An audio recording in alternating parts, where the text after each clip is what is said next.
Quitter un pervers narcissique. Partie 2. Il est fondamental d'annoncer aux amis et collègues l'intention de clore la relation, tout en les mettant en garde contre les éventuelles manipulations du PN. En effet, il est connu que les PN font tout pour discréditer et isoler leurs victimes lors de la rupture.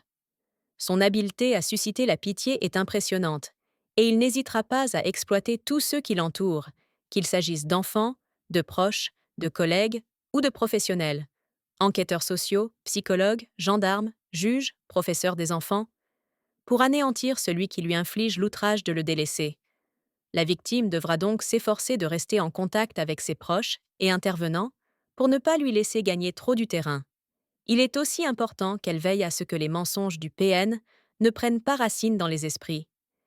Il se peut très bien que le PN cherche aussi à convaincre que c'est lui qui a choisi de se séparer, en arguant qu'il était malheureux, en proie à des violences psychologiques, humilié ou victime de violences physiques.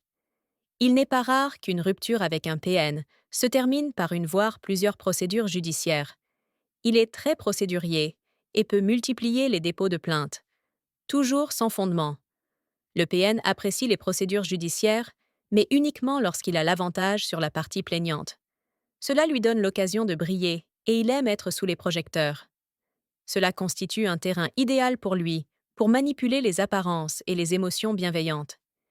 Il est complètement capable de lancer des accusations infondées, de fournir des documents frauduleux et d'intensifier les dépôts de plainte. Il est essentiel de rester serein et de ne pas se laisser déstabiliser.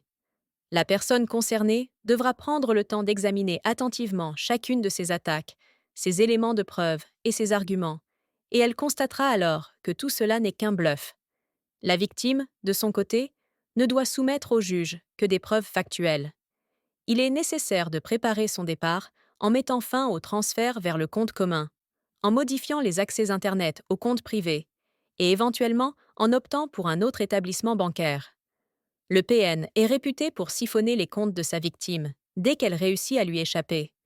C'est une stratégie pour la garder sous contrôle et la pousser à revenir. Avant de quitter le foyer conjugal, la victime devra aussi veiller à récupérer tous ses papiers et documents la concernant. Il est courant que le PN usurpe l'identité de sa victime pour obtenir des prêts.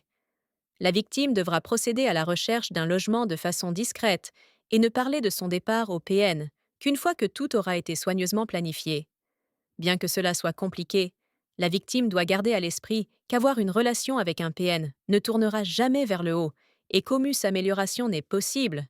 Elle peut fréquemment se terminer par la prison, l'internement ou des résultats désastreux comme le suicide, la maladie ou un drame conjugal. Elle ne doit jamais regretter cette décision, même si la rupture se passe dans la violence.